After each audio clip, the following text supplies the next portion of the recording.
My next guest has got a massive fight coming up here. It doesn't get much better than this. UFC 281, Frankie Edgar, November 12th. Chris Gutierrez back here on the program. Chris, how are you?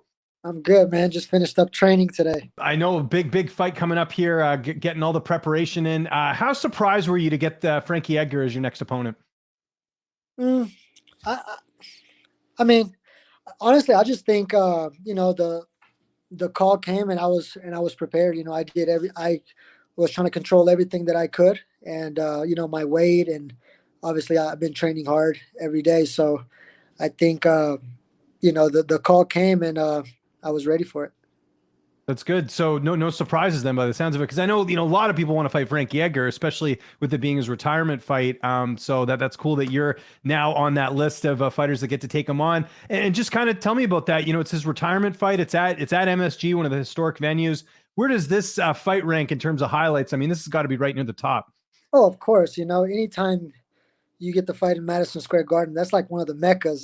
So it's a dream come true, and it just shows that all the hard work that I'm doing is the fruits of my labor are starting to show a little bit.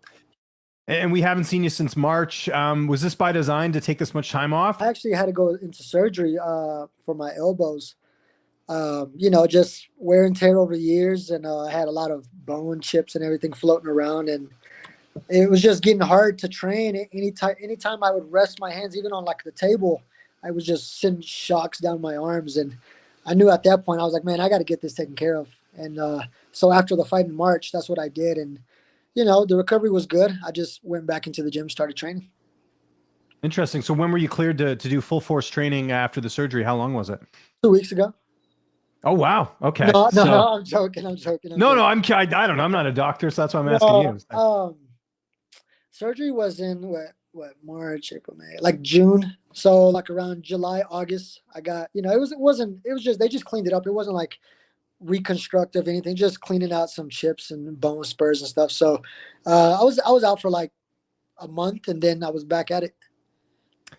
And you're taking on Frankie Edgar, like I mentioned. Style wise, how you looking at this one? Because he's good everywhere. I mean, that's as simple as that. Yeah. I mean, you got to respect him for all the accolades that he's achieved in the game. So, yeah. But at the end of the day, I'm removing the name and the face, and it's just the body, and I'm going to run through it. Who have been some of your main training partners for this camp that are helping you get ready for Frankie Edgar? Man, everyone, all the usual guys, Brandon Royval, Jonathan Martinez is one. Luis, we got this other little guy come. He's a pro coming up. 25 or 35 is super juggernaut. Askar, Yusuf. So the whole gang really. Yeah, good mix by the sounds of it. Anyone specifically for Frankie, or is it more that you're just working on your skill set? Just working on my skill sets. There's some things that you see, whatever. But at the end of the day, Frankie's Frankie. No one can mimic Frankie. He is who he is. So I think in the fight, it's going to be, who can adapt and who can implement their game. How much do you factor in the damage that he's taken over the last couple of fights? Like, he's been finished. Do you believe in that? Does that matter, the wear and tear, or what are your thoughts on that part of it, the fight? Yeah, I mean, of course, you look at that, and you say he does take some damage, and that does play a factor. But at the end of the day, it's a fight. We'll find out. Yeah. How much of a boost was it for your camp seeing Jonathan Martinez get that win over Cub Swanson? It seems like both of you guys are getting booked against legends, and he started things off with a nice finish. Yeah, man. He definitely put the time in, and you can see the strides he made in practice on a daily, and it paid off on the night of the fight. So of course, man, you take that, and it's almost like an inspirational thing. I was talking to him the other day. I was like, man, it's crazy to see where we come from, and to see where we're at now. And I can speak on my behalf, on his too, because like I know he hasn't really had an easy life upbringing either. It's been hard, and we both come from the same place. So to see the strides we've made, and to see where we're at now, man, it's inspirational. It's just motivation, and yeah, I don't plan on stopping. I don't, and I don't think he plans either. Yeah, to think you two almost fought each other back in the day. Remember that? Yeah, that was crazy. Yeah, that was a long time ago. Yeah. Yeah, no, it's nuts to see just the friendship and the iron sharpens iron in the gym. It's so cool to see both of you find a lot of success in the division. How's the weight cut going? Again, we got a bit of time here, but obviously, want to make sure everything's a-okay for this Yeah, big fight, right? of course, weight cut's good. Weight's never really been an issue of mine. I put on some good weight, but at the same time, it comes off, and everything is firing on cylinders. I'm taking care of the things that I can, and the things that are not in my control, I just, it is what it is. Mark Montoya will assume will be in your corner. Who else is going to be in the cage with you that night? It's going to be Coach Mark, Coach G, and Askar. Askar, nice. Sounds Yes. good, man. And how's this playing out? I know you feel like you're going to get your hand raised. Otherwise, why sign the contract? But how do you envision it going down? Can't say that. That's a little secret. That's, you guys got to Okay. keep that. But I've envisioned this fight going multiple ways. I think that's how it is for a lot of fighters.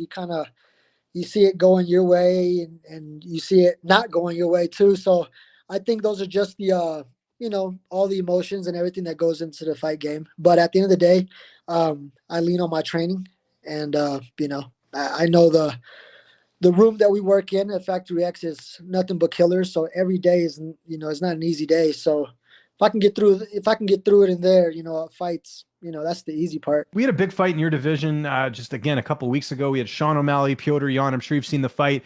Did you think O'Malley should have got the judge's nod on that one? Did you have a chance to see it? Yeah, I saw it. I think he showed some good things in the fight. I think he exploited a little bit of Peter Yan, but I gave it to Peter. I thought Peter won the fight, but hey, judges, I don't know what to say about that. Yeah, it's the judges at the end of the day. It's not O'Malley's fault that the judges gave him, O'Malley did what he had to do. Props to him for that. He went out there and did what he had to do, but I still think Peter won. But damn, man, these judges are something else. Just like this past weekend, my teammate Dustin Jacoby. Dustin Jacoby, I know. I thought he beat Laurent as well. I don't know what they were seeing there. So I think we need more when fighters retire, I think we need more of them to be judges, because these judges out here, they're either boxing judges or they just judges that take a class and they don't know nothing. They've never been in a fight a day in their life, and they're ultimately taking the fight away from these fighters. And if you win, that's one thing, but man, when you really win a fight and the judges take it from you, man, that's heartbreaking. So much goes into a fight, into a camp, and for you to get robbed like that it hurts, man. It hurts. I agree. There's got to be improvements. The ex-fighter thing is a bit tricky, only because sometimes there's fighters that train with other guys, in the past or anything like that. Or is there any way? I guess I'm sure they could just sort of verify that, hey, this guy was at this gym fighter is competing or something. Maybe we can figure that out. I can see that. I can see how there could be some favoritism and stuff, but ultimately, man, that's like, the more fighters you have, not every fighter is going to train with this. You know what I mean? Like, you can do diligence to be like, okay, if this fighter's from Florida, then you get a referee from Texas. You make it. You can do that. So make it more interesting. And I think also just some accountability, right? Like, you and I have a bad day at the office, we're going to hear about it. Judge has a bad scorecard. There's really no repercussions at all. Like, it's just people complain about it for a week and then it just sort of moves on. Yeah. Something needs to be done, man, because like I said, these fighters, you train for months and weeks, and you put so much of your life into these camps and in your career, and then for you're winning the fight, and then for a judge to miss something significant or miss a round, or whatever they're looking at, and they don't get it right. I mean, it not only does it cost you your fight, it costs you your paychecks. Ultimately this is how you provide for your family. So they're screwing people over pretty bad left and right. Before we go, always got to ask this because I'm a dad. How are things going with your son? Any update there? Because I know every time we talk, it seems like there's still not much access to him. Fuck no, there's no. Still nothing, man. Sorry to hear that. Still nothing, man. I don't know what's whatever. Well, I think it's important, though. The reason I'm even bringing this up, I know this is kind of a, it's a tough subject, but just to let people know that the rights that fathers have in the U.S. and in general, it's not a lot, right? Fathers don't have shit rights in this fucking country, man. Like, yeah, I don't know, man. It's been 3.5 fucking years since I've seen my son, and he lives an hour away, and I'm not able to see him. I don't know anything about my son, and it's crazy. You know what's even crazier is that I'll say this: I called his school a couple months back. I called his school to get information about my son, right? And I Mhm. proved that I was the father. I sent court documents. They fucking called the police on me. What? I had a fucking detective call my house because I'm Yeah. There's not still allowed. there's still not a Yeah, lot of access. Ah, that's yeah, too bad, yeah, man. yeah, yeah. It's crazy, and like I said, I I don't know. At this point, I'm kind of learning. It's the long game. Yeah. I'm no longer hold a lot of grudges, emotions. It is what it is. I'm trying to control the things that I can control. I'm doing. I'm just trying to be the best person I can be and get ahead in life and in my career, so that there will be a day where I do get them. That I'm so far ahead in life that I can give them a life that I never had. And that's what I'm striving to. We're gonna end on a positive note. Are you dressing up for Halloween? It's Halloween today. No, I'm not going to dress up. I'm Are about you to go. watching any Halloween movies or anything or anything Oh, like of that? No? course, all the Halloween, Michael Myers, the Jason movies. I'm old school, man. I like to watch those old school movies. Same here. I don't like any of the new stuff. Yeah, I'm there's old school. 90s, 80s. That's right up yeah, my alley. So that's the real stuff. But yeah, no, I'm not going to dress up. Got to finish training today. Still got to go back for some more. So, uh, I that's guess my. I guess Jonathan's still in Texas, Martinez, right? Or is he Yeah, back now? no, no, he's in Texas. He's in Texas. I was He gonna say get him to hand out candy. Isn't he rooming with you? You should get him put him to work.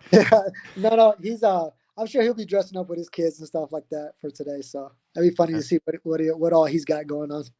Yeah. And we got to definitely check out UFC 281 November 12th. Chris, so happy to see you get this fight, man. It's awesome to see you and Jonathan get big opportunities like this. If there's anyone you want to thank, any sponsors, any social media you want to plug, I'll give you the last word. Yeah, yeah. All my sponsors, my management team, my gym, Factory X, all my people from Guatemala, Colombia. All the support that I get, and the love that they show me, and Impact Dental. Thank you for the custom mouthpieces and stuff like that, keeping the teeth in good shape while we go out there to war. But yeah, anyone that's ever rocked with me, I appreciate the love and support. We'll continue it.